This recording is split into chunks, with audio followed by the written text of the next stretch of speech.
जय हिंद दोस्तों। इस वीडियो में हम लोग बीएड का जो entrance examination test Bihar BEd का होने वाला है 26 जून 2022 को, उसके लिए एक मॉडल प्रैक्टिस सेट देखेंगे और आगे भी हम लोग इसके कुल टोटल 10 मॉडल प्रैक्टिस सेट देखेंगे। फिर मैं इसके माध्यम से प्रीवियस ईयर क्वेश्चन भी लगभग 4 साल का क्वेश्चन मैं करा दूंगा, जिससे आप लोग को आइडिया लग पाएगा कि किस तरह का क्वेश्चन इसमें पूछा जाता है और इस साल के एग्जामिनेशन में आप लोग को फ़ायदा होगा।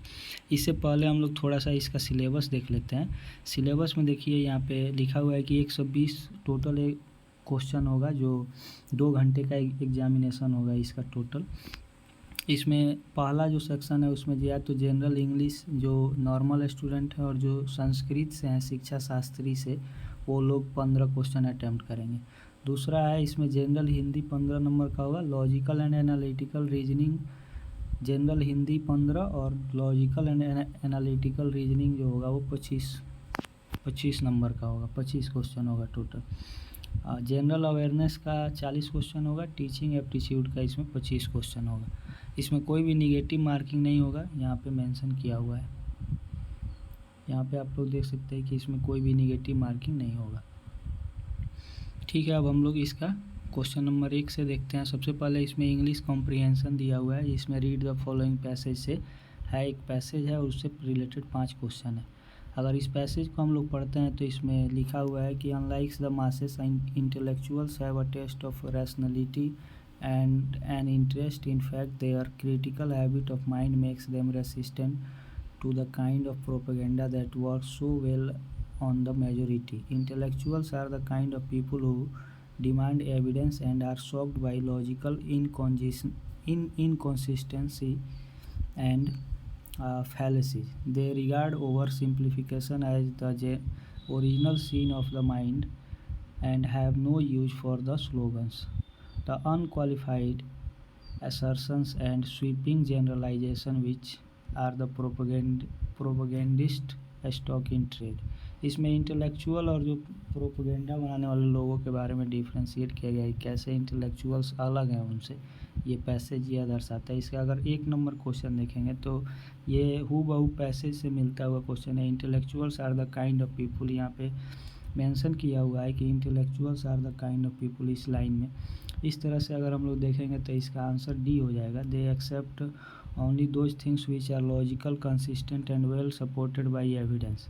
वो लोग सिर्फ लॉजिकल और जो मतलब साइंटिफिक चीज़ है उसको मानते हैं और एविडेंस को वो लोग फॉलो करते हैं।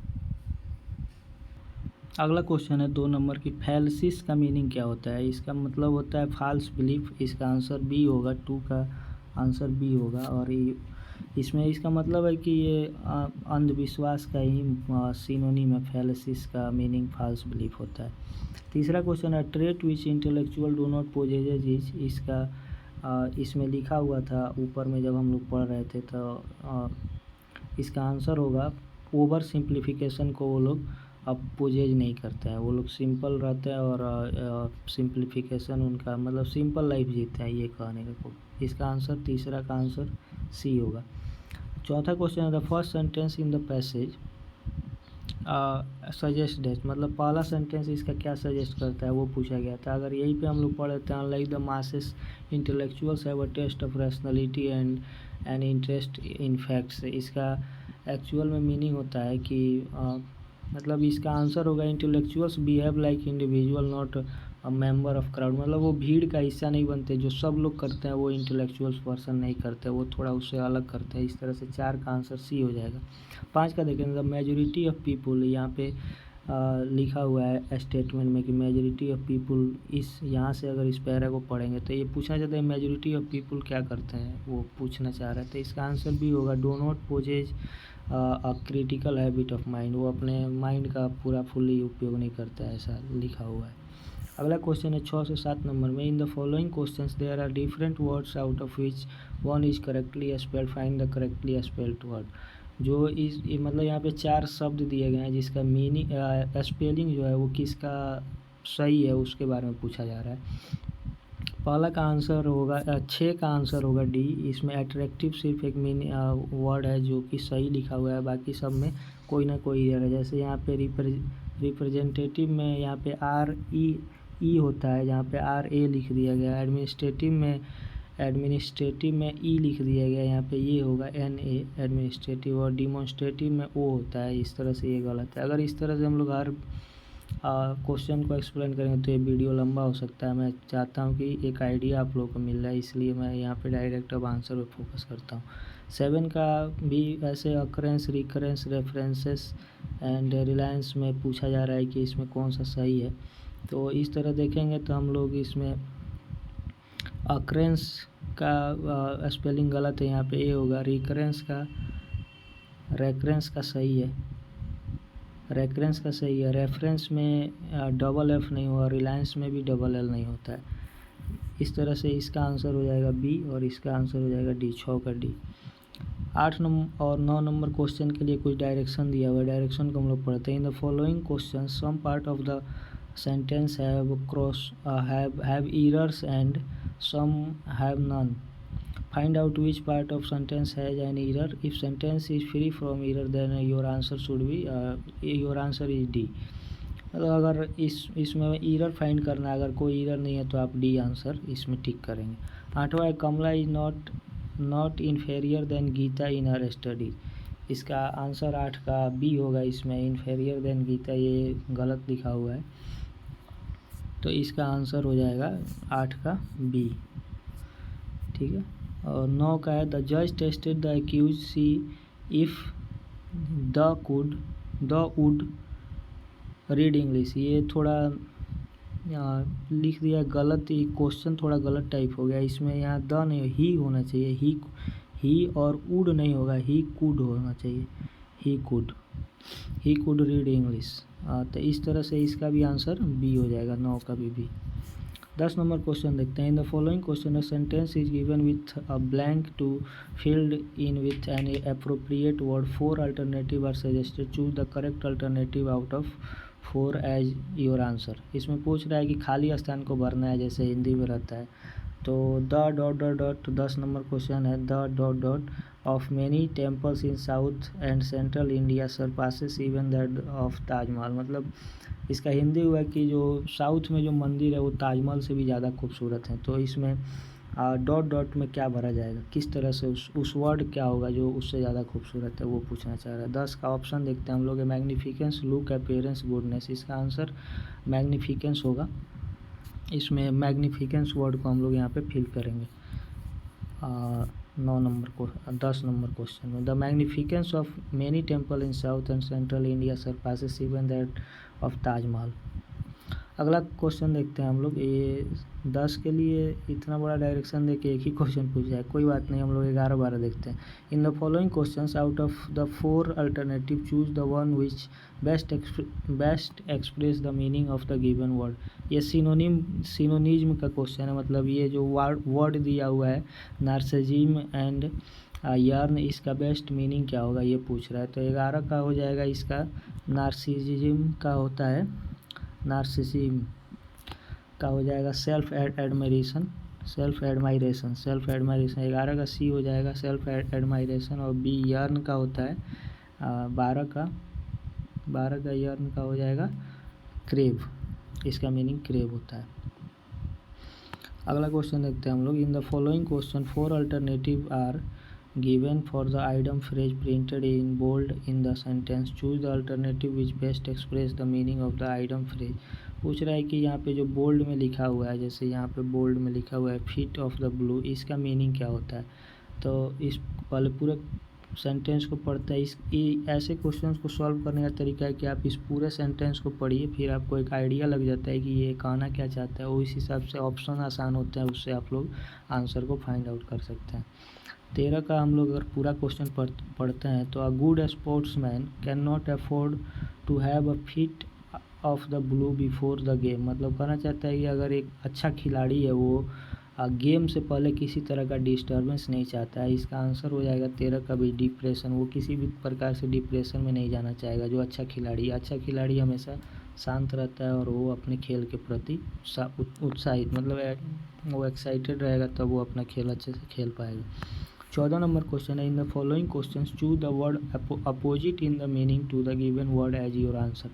यहाँ पे गैरोलुअस का अपोजिट मीनिंग पूछ रहा है 14 नंबर में, तो इसका अपोजिट मीनिंग होगा 14 का ए क्वाइट होगा। इसका हल्ला शोरगुल होता है, यहाँ पे शांत इसका ये हो जाएगा, आंसर हो जाएगा। 15 नंबर क्वेश्चन है, in the following question out of 4 alternative choose the one which can be substitute of the given word. मतलब ये कह रहा है कि 15 नंबर जो क्वेश्चन है कि a person 80 years of age, इसका एक वर्ड में आप एक शब्द में क्या कहेंगे, इसको ऑक्टोजेनेरियन कह सकते हैं। सी होगा इसका आंसर, 15 का सी। ठीक है, इंग्लिश का ख़त्म हो गया, हम लोग थोड़ा हिंदी देखते हैं। अब हिंदी का तो ऐसे क्वेश्चन आसान होता है, इंग्लिश में ही मेन प्रॉब्लम होता है। जिसमें इंग्लिश पे आप लोग ऐसा प्रैक्टिस सेट यहाँ पे 10 मैं करा दूंगा, तो में भी आप लोग को बहुत सारा सहायता हो जाएगा। और कोई स्टैंडर्ड बुक अगर इंग्लिश का हुआ उसको आप लोग फॉलो कर सकते हैं। सामान्य हिंदी में भी वही सेम तरह का क्वेश्चन है, एक अनुच्छेद दिया हुआ है, उससे फिर रिलेटेड उसमें 5 ठो खाली स्थान दिया हुआ है, उसको भरना है। तो पढ़ते हैं हम लोग। कुछ लोग ज्ञान प्राप्ति को ही शिक्षा का एकमात्र क्या मानते हैं, उद्देश्य मानते होंगे। 16 का ए इसका आंसर हो जाएगा, 16 का ए। कुछ लोग शिक्षा को ही एकमात्र ज्ञान प्राप्ति का उद्देश्य मानते हैं। ऐसे लोग चाहते हैं कि विद्यार्थी पुस्तक ही पढ़े, कुछ अन्य ना करे, तभी उनके ज्ञान में क्या होगा, अभिवृद्धि होगा। 17 का बी, 17 का बी होगा। फिर अगला आगे पढ़ते हैं। दूसरे लोग विश्वास करते हैं कि अकेले शिक्षा के द्वारा ही मनुष्य जीविका कमाने योग्य, यहाँ पे जीविका बेस्ट ऑप्शन हो जाएगा। 18 का सी, जीविका कमाने के योग्य नहीं हो सकते हैं, ऐसा लोग मानते हैं। ठीक है, 18 का सी हो जाएगा। आगे पढ़ते हैं। यहाँ पे ऐसे लोग सोचते हैं कि रोटी अधिक महत्वपूर्ण है, यहाँ पे अधिक महत्वपूर्ण होना चाहिए। 19 का सी, अधिक महत्वपूर्ण है। जबकि दूसरे लोग विश्वास करते हैं कि शिक्षा का उद्देश्य अच्छा ... और देशभक्त पैदा करना चाहिए, अच्छा नागरिक और देशभक्त पैदा करना चाहिए। बेस्ट सूटेबल इसका आंसर बी होगा। ठीक है, अगला 21 से 22 का इंस्ट्रक्शन पढ़ते हैं हम लोग। दिए गए मुहावरे और लोकोक्तियों के अर्थ बताने के लिए 4 विकल्प दिए गए हैं। लोक कथाएँ हैं और मुहावरे हैं, मतलब इसका जो दिए गए हैं इसमें से कौन सा इसका अर्थ प्रस्तुत करता है उसको हम लोग को देखना है। तो पहला देखते हैं हम लोग 21 का है, ना सावन सूखे ना भादो हारे। इसका मतलब हुआ कि सदैव एक सी मानसिक स्थिति बना रहना, मतलब हर सिचुएशन में आप एक ही तरह का जिसका मानसिक स्थिति है वही ये मुहावरा यूज करता है कि ना सावन सूखे ना भादो हारे। मतलब ना सावन में सूख है ना भादो में थी है जीत है, इस तरह का। ठीक है, 22 का होगा, पानी पीकर कोसना। ये भी एक मुहावरा है। इसका मतलब है कि आपका कोई परोपकार कर रहा है या आप ये कोई आपका सहायता कर रहा है, फिर भी आप उसका बुराई कर रहे हैं या उसको ताना दे रहा है। तो इस तरह से इसका आंसर हो जाएगा डी, हर घड़ी दूसरे का मंगल चाहना। ये भी सही हो सकता है, हर घड़ी दूसरे का मंगल चाहना। 23 और 24 के लिए निर्देश दिया हुआ है। दिए गए शब्दों का उपयुक्त विलोम बताना है, इसका उल्टा बताना है। मतलब यौवन का उल्टा क्या होगा, यौवन मतलब जवानी होता है, तो इसका ये हो जाएगा बुढ़ापा, लेकिन इसके लिए वर्ड जो यूज किया गया है यहाँ पे ये जरा यूज किया गया है। 23 का बी हो जाएगा। 24 का देखते हैं, प्रतिवादी का क्या होगा, इसका वादी होना चाहिए, वादी प्रतिवादी। ऐसे भी कोई आरोप पत्र या अगर कोई लेटर आप लोग पढ़ेंगे तो वादी प्रतिवादी दोनों रहता है उसमें, तो इसका वादी हो जाएगा। 24 का सी। 25 का, दिए गए 4 वाक्यों में से एक शुद्ध वाक्य है और 3 अशुद्ध वाक्य हैं। शुद्ध वाक्य को हम लोग को चुनना है। स्टेटमेंट पढ़ते हैं 25 नंबर क्वेश्चन का। हमने दिल्ली जाना है, गलत है। हमें दिल्ली जाना है, हमें दिल्ली में जाना है, ये भी गलत है। हमें दिल्ली जाना है, ये सही है। हमारे को दिल्ली जाना है, ये भी गलत है। सी आंसर इसका सही होगा। ड्राइवर मीरा को कार चलाना सिखा रहा है, ड्राइवर मीरा को कार को चलाना सिखा रहा है, ड्राइवर मीरा को कार को चलाना सिखा रहा है। ये दोनों सेम लिख दिया है सर, हाँ सिखा रहा है। ड्राइवर मीरा के लिए कार चलाना सिखा रहा है, इसका आंसर ये ही होना चाहिए सही आंसर इसका। 26 का, ड्राइवर मीरा को कार चलाना सिखा रहा है, बी होगा इसका आंसर। ड्राइवर मीरा को कार को चलाना सिखा रहा है, ड्राइवर मीरा को कार चलाना सिखा रहा है, इसका आंसर बी होगा। ड्राइवर मीरा को कार को चलाना सिखा रहा है। ठीक है, 27-28 का ऑप्शन देखते हैं। दिए गए शब्दों के पर्याय या समानार्थ के लिए 4 विकल्प दिए गए हैं, उचित विकल्प चुनिए। सुगंध का पर्यायवाची शब्द पूछ रहा है कि क्या होगा। 27 का हो जाएगा सुगंध का सौरभ। सौरभ इसका पर्यायवाची शब्द है सुगंध का। चंदन, केसर, इत्र ये सब पर्यायवाची शब्द नहीं है सुगंध का। ये सब सुगंधित चीज़ बनाने का ये चीज़ें हैं, मतलब सामग्री है। बादल का क्या हो जाएगा। बादल का पर्यायवाची शब्द पयोधी, अबुंदी, अम्बुज, पयोद। इसका पयोधी हो जाएगा पर्यायवाची शब्द, समानार्थक शब्द। 29 देखते हैं। दिए गए वाक्यों में कुछ में त्रुटियां हैं और कुछ ठीक है। वाक्य के जिस भाग में त्रुटियां हो उसके अनुरूप अक्षर वाले गोलाकार खाने को काला करें। यदि वाक्य में कोई त्रुटि ना हो तो कोई त्रुटि नहीं वाले मतलब ऑप्शन डी को काला करें। अगर ये जो 4 स्टेटमेंट दिया गया है इसको पढ़ के और हम लोग को देखना है कि इसमें कौन सा त्रुटि नहीं है। अगर त्रुटि नहीं है तो डी ऑप्शन टिक करेंगे, किसी में अगर त्रुटि है तो उसको टिक करेंगे। क्वेश्चन पढ़ते हैं। शीर्षक को चयन करते समय अवतरण में निहित भावों और विचारों की परख कर लेनी चाहिए। शीर्षक को चयन करते समय नहीं, शीर्षक का चयन करते समय होगा इसका, तो इसलिए ये 29 का आंसर ए हो जाएगा। 30 नंबर देखते हैं। बुरा से बुरा व्यक्ति भी सम्मान और प्रशंसा पाना चाहता है। इसका हो जाएगा, इसमें कोई त्रुटि नहीं है, ये सही है, पूरा स्टेटमेंट ये सही है। बुरा से बुरा व्यक्ति भी सम्मान और प्रशंसा पाना चाहता है, इस प्रकार इसका आंसर डी हो जाएगा, इसमें कोई त्रुटि नहीं। 30 क्वेश्चन हम लोगों ने पूरा कर लिया है। अब एनालिटिकल एंड लॉजिकल रीजनिंग को देखना है। इसमें गोपनशील को खुला अगर कह रहा है तो अपमानजनक का क्या होगा। मतलब कोई गोपनीय है उसको खुला कह रहा है ऐसे, तो यहाँ पे अपमानजनक का क्या होगा। इसका बी होगा अस्पष्टवादी। अपमानजनक बी, अस्पष्टवादी। यहाँ पे 32 नंबर क्वेश्चन है। 2:3 दिया हुआ है और 3 का, अगर 2 को 3 कह रहा है तो 23 को आप लोग क्या कहेंगे। देखिए यहाँ पे 2 का स्क्वायर करके 4 कर दिया और उसमें से 1 घटा दिया है, इस तरह से 3 आ गया है। तो हम लोग मतलब 2 का स्क्वायर नहीं, 2 का गुना किया है, 2 दूना 4, 2 को 2 से गुना किया है। तो इस तरह से हम लोग अगर 23 का गुना करके 2 से गुना करेंगे और उसमें से 1 माइनस करेंगे तो 23 दूना 46, 1 45। इसका आंसर सी हो जाएगा, 32 का सी। 32 का सी हो गया। 33 नंबर क्वेश्चन देखते हैं। ये ABCD लिख के पूरा सॉल्व करना पड़ेगा, आप लोग इसको सॉल्व कर सकते हैं। इसमें कुछ सीरीज बनाया हुआ है।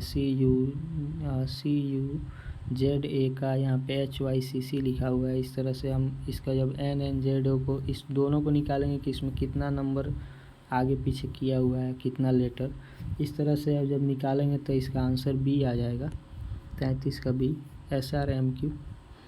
यहाँ पे दिया हुआ है 34 नंबर क्वेश्चन में। पुस्तक को ग्रंथालय में रखा मान लीजिए जाता है, तो उस तरह से इसका बेस्ट आंसर इसी तरह का क्या होगा। मछली, नदी, हवाई जहाज, आकाश, गुलदस्ता, फूल, जहाज, बेड़ा। इसका आंसर हो जाएगा 34 का डी। देखिए यहाँ पे रखने का बात है तो पुस्तक को ले जाकर हम लोग ग्रंथालय या पुस्तकालय में रखते हैं, उसी तरह जहाज को बेड़ा में लगाया जाता है, मतलब अरेंज करके। ऐसे मछली बहुत सारी नदी में घूम रही, इस तरह से इसका बेस्ट आंसर हो जाएगा डी। 35 नंबर क्वेश्चन है। ऑक्सीजन के लिए अगर श्वास का प्रयोग मैंने यहाँ पे किया जा रहा है तो इस तरह से इन निम्न विकल्प में से कौन सा विकल्प यूज किया जाएगा। कलम से आई, रोग, जन, ये तो गलत हो गया। विस्तार, विश्राम, ये भी गलत। ग्लूकोज, बल। ऑक्सीजन को लेने से हम लोग को श्वास मिलता है, तो ग्लूकोज को लेने से ताकत मिलता है। इस तरह इसका आंसर डी हो जाएगा, 35 का डी। 36 का देखते हैं। पहले डायरेक्शन पढ़ते हैं। निम्नलिखित प्रत्येक प्रश्न में दिए गए विकल्पों में से विषम शब्द या संख्या युग्म चुनिए। एक और है प्रत्यायुक्त व्यक्ति, उपायुक्त प्रतिनिधि, इसमें से अलग कौन है। इसका आंसर हो जाएगा बी। देखिए ये सब जो टर्म है, प्रत्यायुक्त, उपायुक्त, प्रतिनिधि, ये सब मतलब ऑफिशियल कुछ टर्म है लेकिन व्यक्ति इससे अलग है, ये इन सब टर्म से अलग है। आगे दिया हुआ है शोर, ये इसका सीरीज का क्वेश्चन है, ये ABCD वाला। इसमें जो आंसर हो जाएगा वो यहाँ पे ये हो जाएगा, सी हो जाएगा इसका आंसर। अगला देखते हैं 38 नंबर क्वेश्चन, मिठाई, आइसक्रीम, चॉकलेट, कोको कोला। इसमें से देखिए मिठाई, आइसक्रीम, चॉकलेट, कोको कोला, इसमें से अलग कौन है? कोको कोला ये एक पेय पदार्थ है, बाकी सब खाने वाली चीज़ें हैं, इसलिए ये अलग हो जाएगा।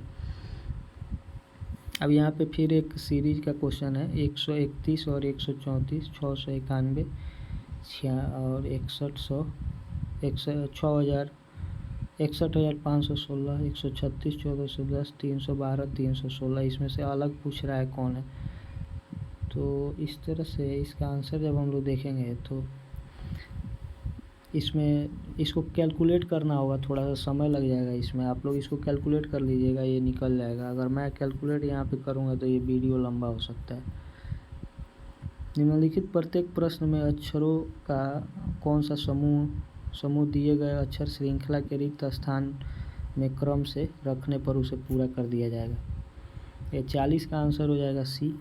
इसमें यहाँ पे A, Z, V और फिर A का टर्म चल रहा है, इसलिए इसको जब यहाँ पे फिल करेंगे तो ये दो गो का बन जाएगा, डबल लेटर है यहाँ पे। अगला फिर वैसा ही क्वेश्चन है, AB डॉट खाली स्थान BBC से। यहाँ पे भी यहाँ पे जो ऑप्शन फॉलो हो रहा है उसमें ABC फिर CA A, इसका आंसर जो होगा वो B होगा। ठीक है, आप लोग इसको सॉल्व करिएगा तो आ जाएगा। निम्नलिखित प्रत्येक प्रश्न में एक अनुक्रम दिया गया है जिसमें एक या दो पद लुप्त हैं। दिए गए विकल्पों में से वह सही विकल्प चुनिए जो अनुक्रम को पूरा करे। ये सीरीज का क्वेश्चन है, इसमें सीरीज मिसिंग है, मिसिंग नंबर पूछ रहा है। पहले हम लोग को पूरा ABCD लिखना होगा, फिर उस तरह से इसको देखना होगा कि कितना आगे पीछे या पीछे चल रहा है ये, फिर उस हिसाब से इसका क्वेश्चन मार्क को हम लोग फाइंड आउट कर सकते हैं।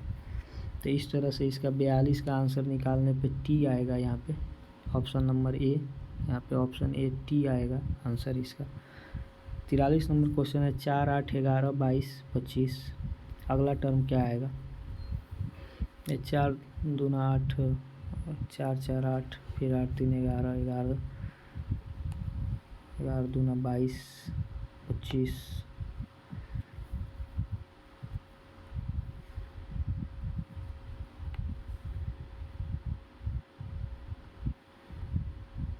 देखिए यहाँ पे किया क्या है कि 4 को 2 से गुना किया है पहला टर्म को, और 4 दूना 8 या 4 दूना 8 लिख दिया, और फिर अगले टर्म में उसके अगले टर्म में 3 ऐड कर रहा है। फिर यहाँ पे जब 11 को फिर उस टर्म को 2 से गुना करता है और फिर उसमें 3 ऐड करता है। इस तरह से हम लोग 25 का जब गुना करेंगे तो यहाँ पे 50 आएगा, और फिर जो इसका अगला टर्म बनेगा उसमें 3 ऐड करके फिर जोड़ेंगे, तो इस तरह से यहाँ पे 50 आ जाएगा। अगर उसका अगला टर्म पूछता है तो 53 लिखते। ठीक है,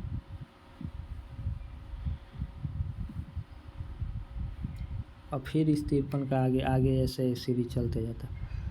44 नंबर क्वेश्चन देखते हैं हम लोग। नीचे दिए गए 4 समूहों में से उस समूह को ज्ञात कीजिए जो दिए गए समूह के समान है। दिए गए समूह 48, 64 और 78 दिया गया है। इसके समान समूह को ये पूछ रहा है कि इस तरह से कौन सा समूह बनेगा। अगर इसको हम लोग देखेंगे तो इसका आंसर हो जाएगा B। इसमें 74, 48 और 64 होगा इसका आंसर। ठीक है, उस दिए गए समूह के समान है पूछ रहा है। ठीक है, मेरे पिता की बहन के पिता की पुत्र की पुत्री का मुझसे क्या रिश्ता होगा। इसका आंसर हो जाएगा कि वो मेरी बहन होगी। 45 है भी। ट्रेन को कूट भाषा में ये लिखा हुआ है WUTLQ लिखा जाता है, तो उस शब्द बस को क्या लिखा जाएगा। इसका पहले ट्रेन लिख के और फिर देखना पड़ेगा कि कितना टर्म आगे जा रहा है। इस तरह से हम लोग जब इसको निकालेंगे तो इसका आंसर EX भी हो जाएगा, आंसर सी हो जाएगा इसका। अगला क्वेश्चन है, निम्नलिखित प्रश्न में इसका अर्थ ये है, तो फिर एक डाटा दिया गया है और पूछा गया है कि यदि इतना इतना इतना हो और b इंटू सी तो क्या होगा। अगर ट्रायंगल का अर्थ है से बड़ा, डॉट का अर्थ है से छोटा, और फाई का अर्थ है के बराबर, और स्टार का मतलब गोले में स्टार का अर्थ है के बराबर नहीं, तो इस तरह से सी ट्रायंगल ए दिया हुआ है और ए डॉट बी दिया हुआ है, डी फाई बी दिया हुआ है और बी डॉट सी दिया हुआ है, तो इस तरह से इसका मतलब और बी डॉट सी दिया हुआ है, तो इस प्रकार इसका क्या होगा आंसर, तो 47 का हो जाएगा बी, डी डॉट सी हो जाएगा इसका आंसर, डी डॉट सी।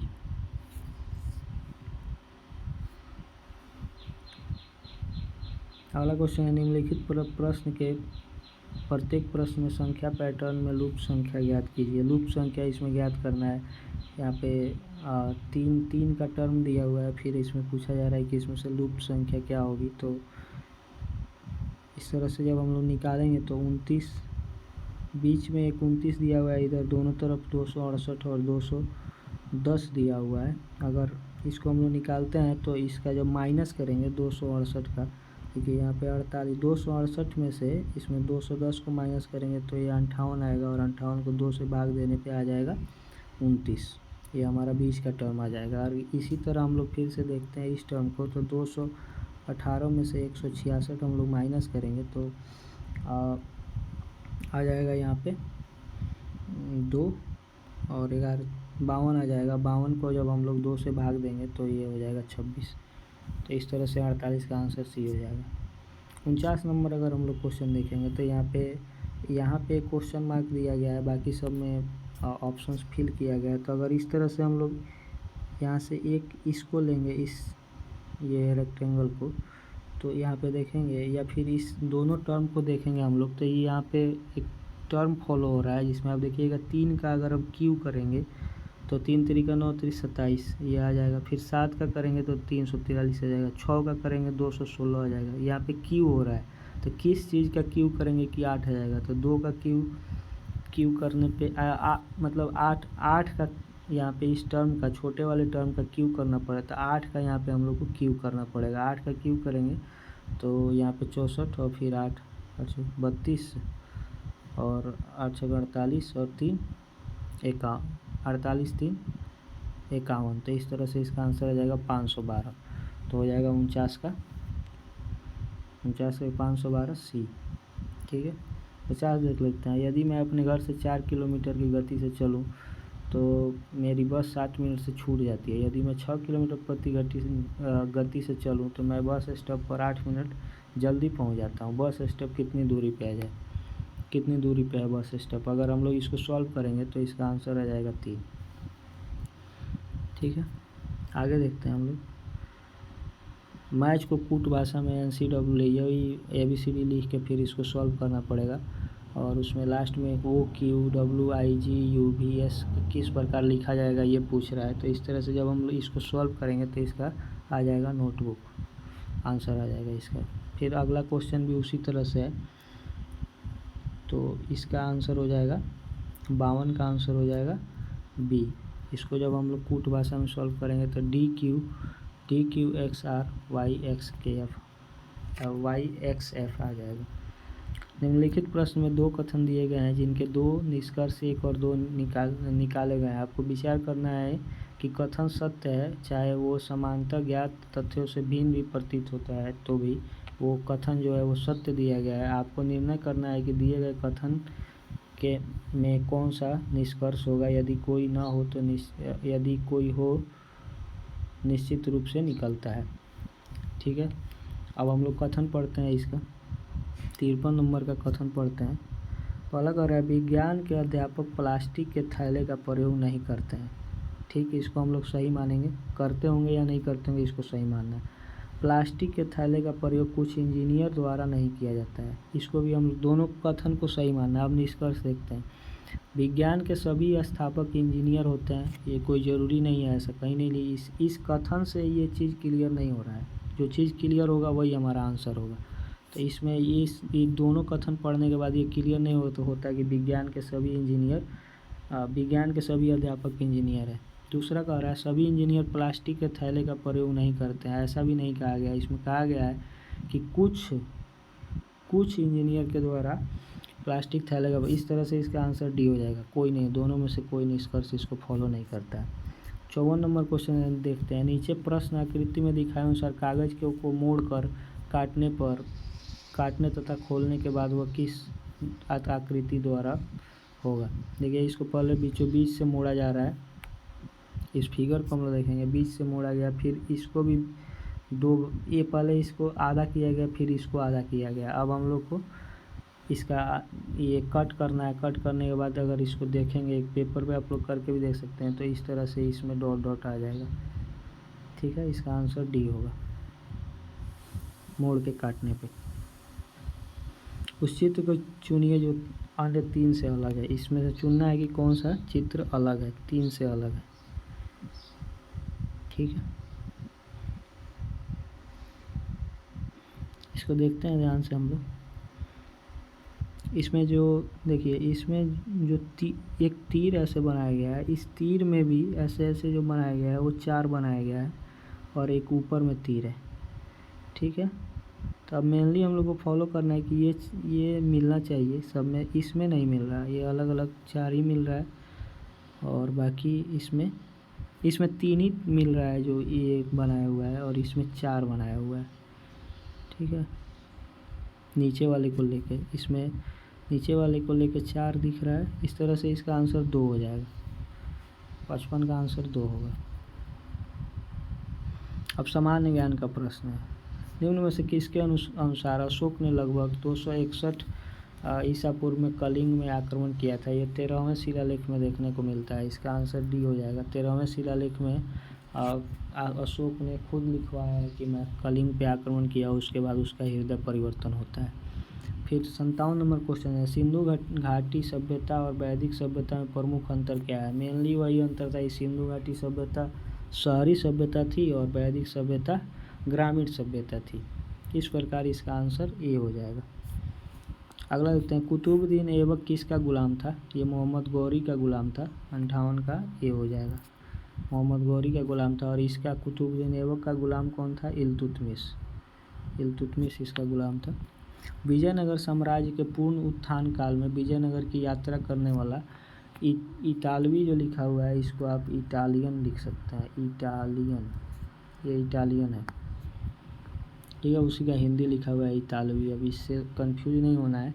इस तरह से इसका आंसर हो जाएगा निकोलो कैंटी, 59 का डी। 1857 की क्रांति में किसने भाग नहीं लिया था, ये पूछ रहा है। भगत सिंह का उस समय जन्म भी नहीं हुआ था, ये उसमें भाग नहीं लिए थे, बाकी सब लोग भाग लिए थे।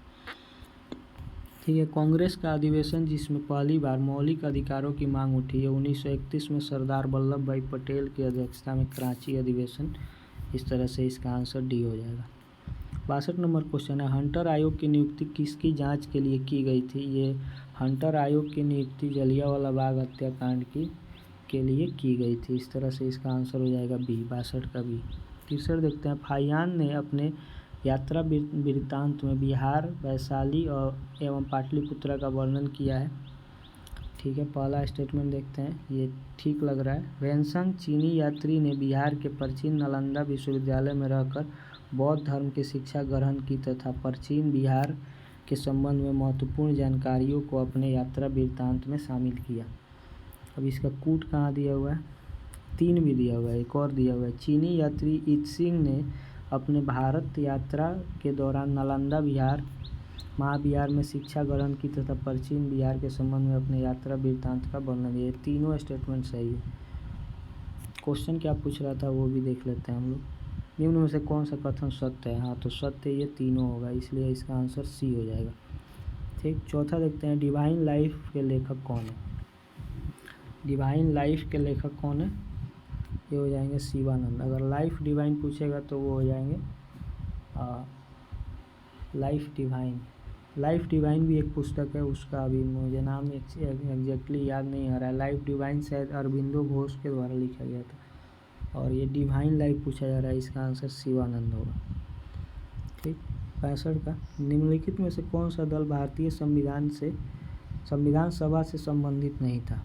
इनमें से कौन सा दल जो था वो संविधान सभा में शामिल नहीं था, ये इसका पूछना है। आंसर इसका शायद कोई इसमें मतलब हाँ, जनसंघ, हिंदू सभा, समाजवादी, इसमें इनमें से कोई नहीं था इसमें शामिल संविधान सभा में। किसी राज्य में राज्यपाल की नियुक्ति की न्यूनतम उम्र क्या होती है? इसका आंसर हो जाएगा 35 वर्ष राष्ट्रपति और ये राज्यपाल की उम्र सेम होती है नियुक्ति की। 67 नंबर क्वेश्चन देखते हैं। बिहार के राज्यपाल की नियुक्ति कौन करता है? बिहार के राज्यपाल, कहीं के भी राज्यपाल हो उसकी नियुक्ति राष्ट्रपति करता है। 68 नंबर क्वेश्चन, वे कौन से ग्रह हैं जिनके चारों ओर परिक्रमा करने वाले उपग्रह नहीं हैं?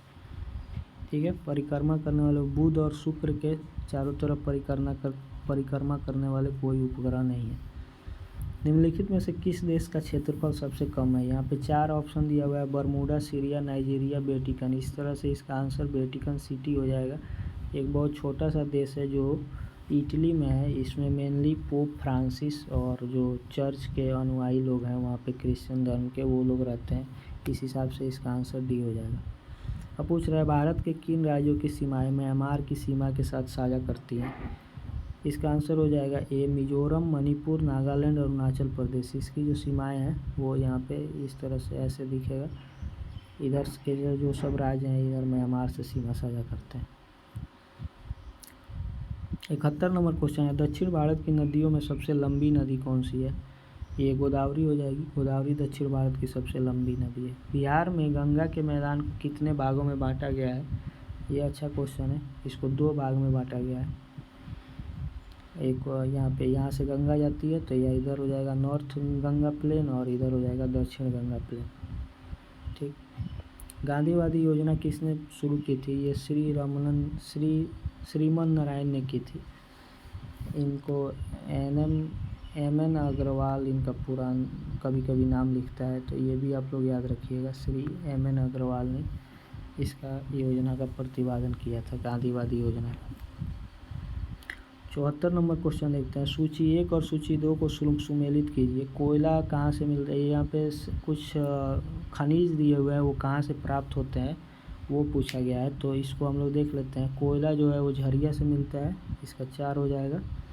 और फिर लोहा जो है वो हजारीबाग से मिलता है।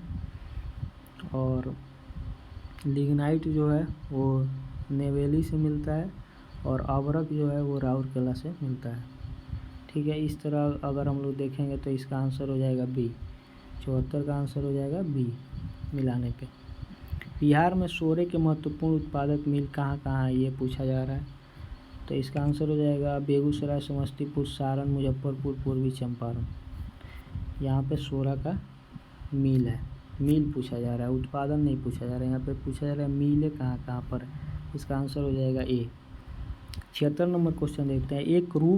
एक रूप चुंबकीय क्षेत्र के बल की रेखाएं आपस में क्या होती हैं? निम्न में से क्या होती हैं? ऑप्शन है समानांतर या समान दूरी पर, लंबवत, 60 डिग्री पर, इनमें से कोई नहीं।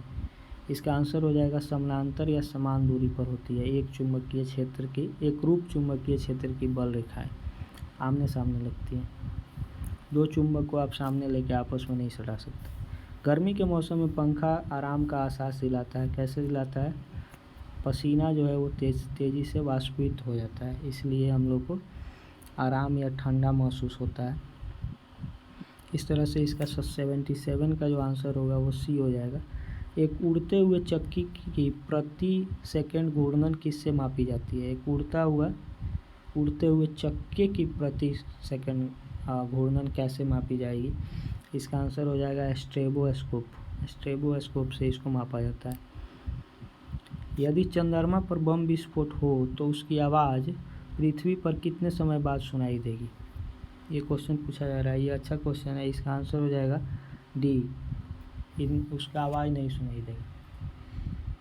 ठीक है, क्योंकि वहाँ पे वातावरण नहीं है, वायुमंडल नहीं है, तो वहाँ पे आवाज़ किसी भी तरह का सुनाई नहीं देता। ठीक। डायनामाइट का प्रमुख मुख्य रूप से क्या होता है? इसका हो जाएगा नाइट्रोग्लिसरीन। ये डायनामाइट में नाइट्रोग्लिसरीन मुख्य रूप से शामिल होता है। अधातु के ऑक्साइड प्रायः होते हैं। कैसे होते हैं, ये किस प्रकार के होते हैं, मतलब अम्ल, एसिड, बेसिक और न्यूट्रल, किस प्रकार के होते हैं, एसिडिक होते हैं। अधातु के ऑक्साइड प्रायः अम्लीय होते हैं या एसिडिक होते हैं। ब्राउन रिंग परीक्षण का प्रयोग होता है, किस लिए होता है ब्राउन रिंग परीक्षण का प्रयोग? इसको नाइट्रेट के विश्लेषण के लिए इसका ब्राउन रिंग का परीक्षण किया जाता है। एंटोमोलॉजी में किसका अध्ययन किया जाता है? एंटोमोलॉजी जो है वो किसके अध्ययन की, किस विषय का अध्ययन किया जाता है उसमें, इसको देख लेते हैं हम लोग। तो ये हो जाएगा 83 का, कीटों का। एंटोमोलॉजी में कीट का अध्ययन किया जाता है। एक वयस्क मानव में रक्त का निर्माण होता है, कैसे होता है? रेड ब्लड सेल जो होता है आरबीसी, उसके द्वारा एक मानव में रक्त का लाल अस्थि मज्जा द्वारा, रेड ब्लड सेल द्वारा निर्माण किया जाता है। असंगत को ज्ञात कीजिए। मधुमेह, स्कर्वी, रिकेट्स, बेरी। इसमें से असंगत कौन सा है? ये मधुमेह है। ये इंसुलिन की कमी से होता है, बाकी सब जो है ये विटामिन की कमी से होता है। ठीक है, 86 नंबर क्वेश्चन देखते हैं। निर्जलीकरण के दौरान शरीर में कौन सा पदार्थ समानांतर क्षय होता है? किस पदार्थ का क्षय हो जाता है, मतलब डिहाइड्रेशन के दौरान पूछ रहा है। तो इसमें सोडियम क्लोराइड NaCl का क्षय हो जाता है, इसलिए इसका आंसर बी होगा। पृथ्वी तल से पलायन वेग कितना होता है? इसमें देखिए 11.2 होता है ये, और मीटर और किलोमीटर में इसमें कंफ्यूज करेगा, तो इसमें 11.2 किलोमीटर पर सेकंड होता है। इसका आंसर होगा बी। पाउंड को किग्रा में बदलने पे, माने पाउंड, एक पाउंड को एक अगर किलो में लिखना हो तो कितना लिखेंगे? तो ये 0.4536 द्वारा प्रदर्शित किया जा सकता है। 88 का हो जाएगा ये। कंप्यूटर में कौन सा एक प्रारंभिक कंप्यूटर नहीं है? कंप्यूटर जो था आविष्कार जब हुआ उसमें से प्रारंभिक कंप्यूटर का नाम कौन है? ये एटलस, एनिक, लाइनिक, ये तीनों कंप्यूटर। लियो नामक कोई कंप्यूटर प्रारंभ में नहीं था। 89 का आंसर हो जाएगा बी। आधुनिक प्रिंटर की गति को मापने के लिए निम्न में से कौन सी इकाई का प्रयोग किया जाता है? इसका आंसर हो जाएगा सी, PPM, पृष्ठ प्रति मिनट, पेज पर मिनट, इसका आंसर होगा। इसका 90 का आंसर हो जाएगा सी। पहले राष्ट्रमंडल खेल कहाँ आयोजित किए गए थे? ये पूछा जा रहा है। पहले जो राष्ट्रमंडल खेल थे वो हैमिल्टन में आयोजित किए गए थे। ये यूके या यूनाइटेड किंगडम या इंग्लैंड का ले, वहाँ की एक शहर है। ठीक है, अगर म्यांमार किसका नाम है? म्यांमार बर्मा का ही नाम है, इसलिए इसका आंसर हो जाएगा डी। ठीक है, इसकी राजधानी है नाइपे देव करके, ये भी याद रखेंगे। भारत का फाल्कन रडार किस देश से खरीदा है? फाल्कन नामक रडार जो है वो भारत इजराइल से खरीदा है। ठीक है, बेसहारा बालिकाओं के लिए निशांत की स्थापना कहाँ की गई है? निशांत एक योजना है जो बेसहारा बालिकाओं के सहायता देता है, उसकी स्थापना जो है वो पटना में की गई है, बिहार के पटना में। पुरातात्विक सामग्रियों के लिए चंद्रभारी संग्रहालय बिहार के किस जिले में स्थापित किया गया है? ये 95 दरभंगा में हो जाएगा। चंद्रभारी संग्रहालय दरभंगा में स्थापित किया गया है। अब हम लोग को टीचिंग एंड लर्निंग इन्वायरमेंट पढ़ना है, कैसे बच्चों को, मतलब आप लोग जब टीचर बनेंगे तो पढ़ाएंगे, उसके लिए कुछ क्वेश्चंस यहाँ पे उससे उस सब्जेक्ट से रिलेटेड दिया गया है। ये कॉमन सेंस से भी आप लोग आसानी से बना सकते हैं। चलिए हम लोग पहला क्वेश्चन पढ़ते हैं 96 का। शैक्षिक कार्य में दैनिक जीवन की घटनाओं का समावेश कर देने से क्या होता है? शैक्षिक कार्य में दैनिक जीवन की घटनाओं का समावेश कर देने से शिक्षण का जो कार्य है वो रुचिदार बन जाता है, मतलब रुचिकर हो जाता है। इसका आंसर ए होगा। 96 का है। आपके विचार में सबसे अच्छा व्यवसाय कौन सा है?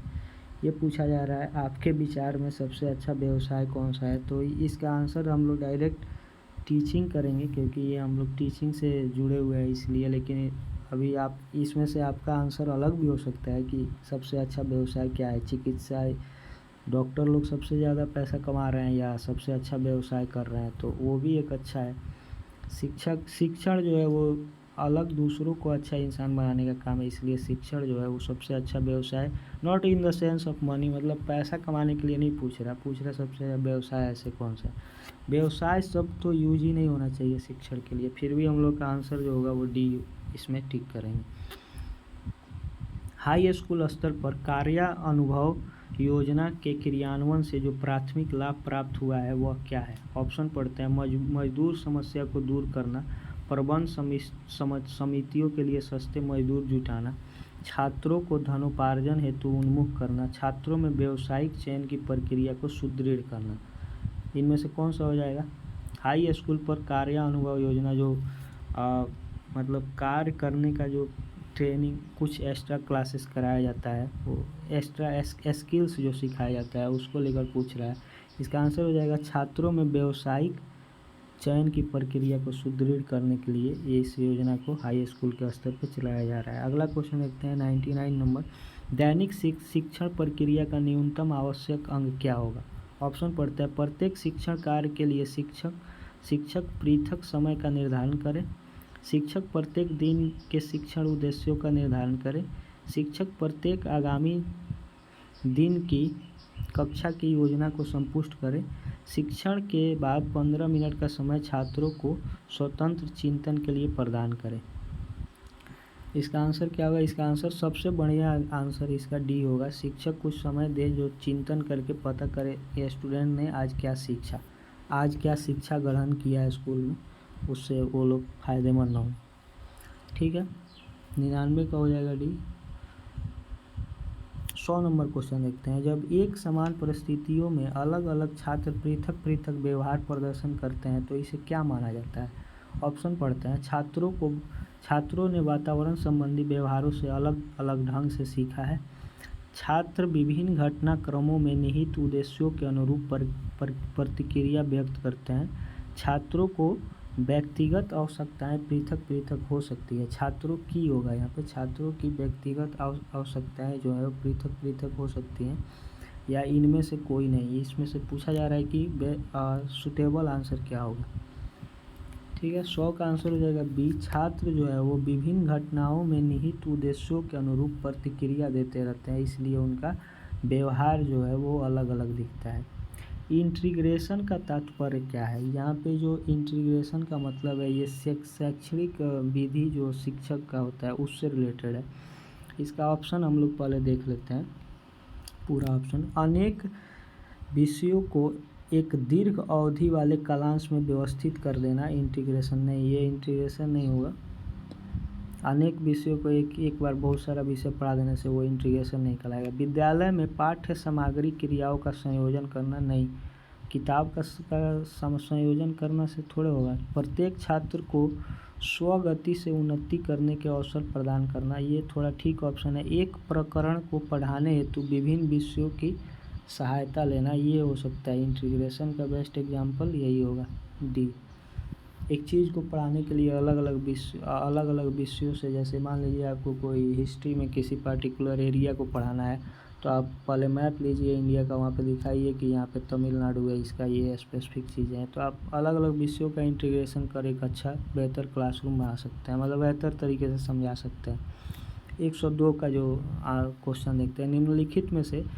निम्नलिखित में छात्रों की कक्षा में बैठने की कौन सी व्यवस्था सर्वाधिक उपयुक्त मानी जाती है? सबसे बढ़िया छात्र कैसे बैठ सकता है क्लासरूम में, उसके बारे में पूछा जा रहा है। छात्र को कक्षा में कहीं भी बैठने की सुविधा प्रदान की जाए उतना उचित नहीं है, कहीं भी बैठेगा ठीक है, लेकिन आगे हम लोग ऑप्शन पढ़ते हैं। कक्षा में बालक बालिकाओं के पृथक बैठने की व्यवस्था की जाए, अलग अलग बैठाना नहीं, ये को एडुकेशन के लिए उचित नहीं है, बालक बालिका एक साथ बैठ सकते हैं। छात्रों को योग्यता समूहों में बांटकर बैठाया जाए, मतलब जिसका अलग योग्यता है वो अलग बैठेगा, तो ऐसे तो जो कमज़ोर छात्र है वो कमज़ोर ही रह जाएगा। शरारती छात्रों को प्रथम पंक्ति में, ऐसा भी नहीं है। इसका बेस्ट इस ऑप्शन को देखते हुए चारों को इसका आंसर यही होगा कि छात्रों को कक्षा में कहीं भी जो जहाँ बैठना चाहे, किसी भी तरह के तेज बच्चे कमज़ोर बच्चे सब एक साथ बैठेंगे तभी सबका समावेशी विकास हो सकेगा। 103 है, अध्यापक बनने पर आप पढ़ाना पसंद करेंगे। कहाँ पढ़ाना पसंद करेंगे अध्यापक बनने पर? पहला पूछ रहा है प्राथमिक कक्षा में, माध्यमिक कक्षा में, टेक्निकल कक्षा में। कहाँ पढ़ाना? कोई भी कक्षा में जो टीचर है वो कहीं भी अपने स्टूडेंट्स को पढ़ा सकता है। कोई ज़रूरी नहीं है कि वो प्राइमरी स्कूल में पढ़ाए या मिडिल स्कूल में पढ़ाए या कोई बहुत बड़ा हाईटेक क्लासरूम हो उसी में पढ़ाए। इस तरह से इसका आंसर जो होगा वो डी हो जाएगा, 103 का डी। 104 जो है, दो छात्र विज्ञान के एक विवादग्रस्त प्रश्न का उत्तर जानने हेतु आपके पास मध्यांतर में आते हैं, आप क्या करेंगे? एक विवादित प्रश्न है जिसको लेकर छात्र आपके पास आता है, आप क्या करिएगा? इसके लिए पहले 4 आंसर पढ़ लेते हैं। सही उत्तर बता देंगे, दोनों को डांट कर भगा देंगे, पुस्तक से स्वयं पढ़ लेने को कहेंगे, फिर कभी बता दूंगा। ये तीनों तो आपका स्टूडेंट भाग जाएगा, फिर नहीं आएगा आपके पास। ये इसका आंसर ये होगा कि आप सही उत्तर उन दोनों को बताइए ताकि उन दोनों का झगड़ा उगड़ा ख़त्म हो जाए विवादित, और वो दोनों विवादित प्रश्न से हट के अपना नया चीज़ पढ़े या उसको समझे। ये डांट कर भगाना होगा ना, ये सब अच्छा टीचर का काम नहीं है। 105, यदि कक्षा में कोई छात्र भयवश प्रश्न का उत्तर जानते हुए भी ठीक प्रकार से नहीं दे पाता है तो आप क्या करिएगा? अगर कोई बच्चा है जो वो आंसर तो जानता है लेकिन वो डर रहा है आंसर देने से, अब 4 ऑप्शन पढ़ते हैं। स्वयं उत्तर बता देंगे, भय के मूल कारण को जानेंगे, उत्तर देने के लिए बार बार कहेंगे, दूसरे छात्रों से पूछ लेंगे। आप क्या करिएगा इसमें? भय, पहले वो किस चीज़ से डर रहा है उसके कारण को जानिए और उसको हटाइए, नहीं तो वो ज़िंदगी भर डरते ही रह जाएगा और फिर कभी वो ना क्वेश्चन पूछ पाएगा, ना जान पाएगा, ना वो अच्छा छात्र अच्छा नहीं बन पाएगा, तेज़ नहीं हो पाएगा, वो डर के माहौल में रहेगा। सबसे पहले भय के मूल कारण को जानेंगे और उसको दूर करेंगे, उसको